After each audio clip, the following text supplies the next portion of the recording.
আসসালামু আলাইকুম সুপ্রিয় শিক্ষার্থী, কেমন আছো তোমরা? আশা করি আল্লাহর রহমতে ভালো আছো।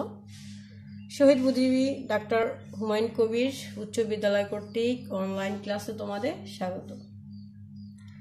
আজকে আমি এসএসসি পরীক্ষার্থীদের পৌরনীতি ও নাগরিকতা বিষয় নিয়ে আলোচনা করব। অধ্যায় হচ্ছে চতুর্থ, রাষ্ট্র ও সরকার ব্যবস্থা। চতুর্থ অধ্যায় হচ্ছে রাষ্ট্র ও সরকার ব্যবস্থা। তাহলে আমাদের আগে জানতে হবে রাষ্ট্র কি ও সরকার কি। রাষ্ট্র হচ্ছে একটি রাজনৈতিক প্রতিষ্ঠান। সরকার হচ্ছে রাষ্ট্র গঠনের চারটি উপাদানের মধ্যে একটি। রাষ্ট্র গঠনের চারটি উপাদান হচ্ছে কি? জনসংখ্যা, তোমরা নিশ্চয়ই জানো কি? জনসংখ্যা,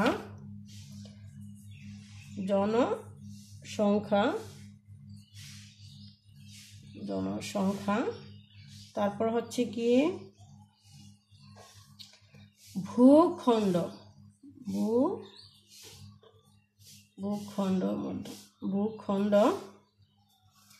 সরকার,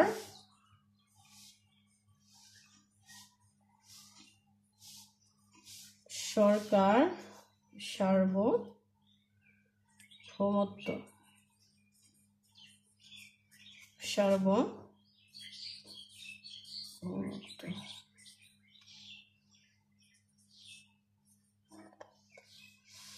চারটি উপাদানের মধ্যে একটি হচ্ছে কি?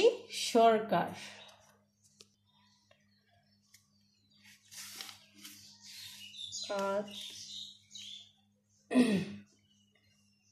রাষ্ট্র গঠনের চারটি উপাদান: জনসংখ্যা, ভূখণ্ড, সরকার, সার্বভৌমত্ব।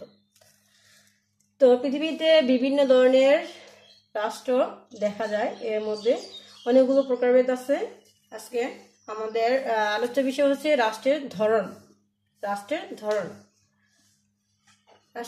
প্রথম হচ্ছে অর্থনীতির ভিত্তিতে, ক্ষমতার উৎসের ভিত্তিতে, ক্ষমতা বন্টনের নীতির ভিত্তিতে, উত্তরাধিকার সূত্রের ভিত্তিতে, উদ্দেশ্যের ভিত্তিতে।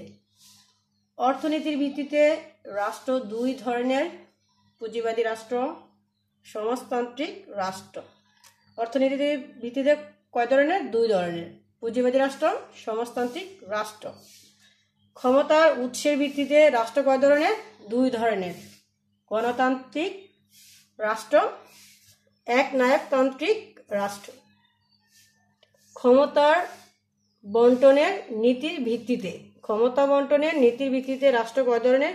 দুই ধরনের: এককেন্দ্রিক রাষ্ট্র, যুক্তরাষ্ট্রীয় রাষ্ট্র।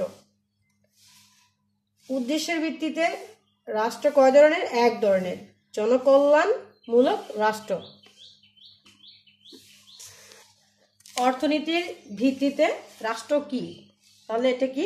সম্পত্তি বা অর্থনৈতিক ব্যবস্থার উপর নিয়ন্ত্রণ থাকা না থাকার ভিত্তিতে রাষ্ট্র কয় ধরনের? দুই ধরনের: পুঁজিবাদী রাষ্ট্র, সমাজতান্ত্রিক রাষ্ট্র। তাহলে পুঁজিবাদী রাষ্ট্র বলতে আমরা কি বুঝি? পুঁজিবাদী রাষ্ট্র বলতে সেই রাষ্ট্রকে বোঝায় যেখানে সম্পত্তির উপর নাগরিকদের ব্যক্তিগত মালিকানার স্বীকার করা হয়। এই সরকার ব্যবস্থায় উৎপাদনের উপাদানসমূহ আছে কি কি? ভূমি, শ্রম, মূলধন ও ব্যবস্থাপনা ব্যক্তিগত মালিকানায় থাকে। এর ওপর সরকারের কোনো নিয়ন্ত্রণ থাকে না। এবং সমাজতান্ত্রিক রাষ্ট্র হচ্ছে সেই ধরনের রাষ্ট্রকে বোঝায় যা ব্যক্তিগত মালিকানা স্বীকার করে না। এটা হচ্ছে উল্টো। এতে উৎপাদনের উপকরণগুলো রাষ্ট্রীয় মালিকানায় থাকে। রাষ্ট্রীয় নিয়ন্ত্রণে উৎপাদন ও বন্টনের ব্যবস্থা পরিচালিত হয়। এটি পুঁজিবাদী রাষ্ট্রের বিপরীত। এটা হচ্ছে সমাজতান্ত্রিক রাষ্ট্র হচ্ছে পুঁজিবাদী রাষ্ট্রের বিপরীত।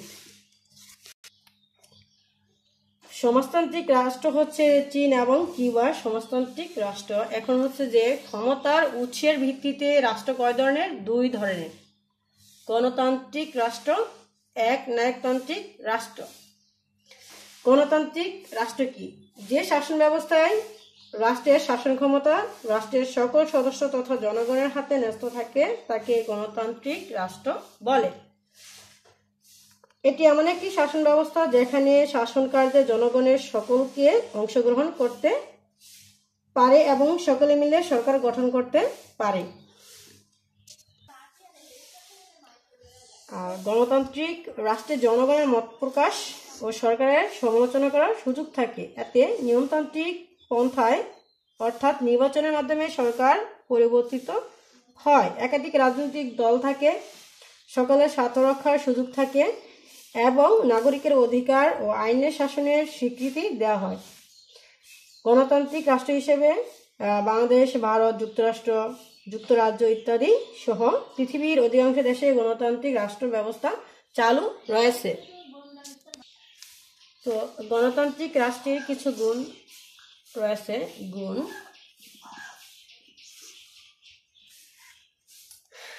ব্যক্তি স্বাধীনতার রক্ষা কবচ, দায়িত্বশীল শাসন, সরকারের দক্ষতা বৃদ্ধি,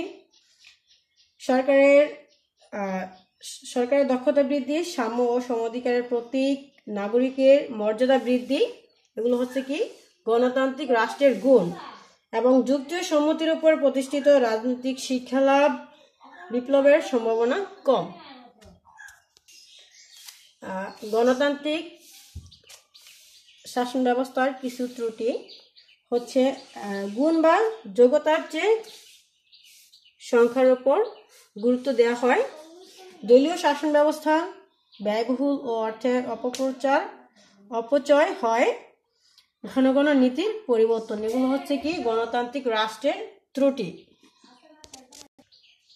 আশা করি আজকে ক্লাসটি তোমরা মনোযোগ সহকারে উপভোগ করবে এবং পরবর্তী ক্লাসে বাকি অংশগুলো নিয়ে আলোচনা করব। আল্লাহ হাফেজ।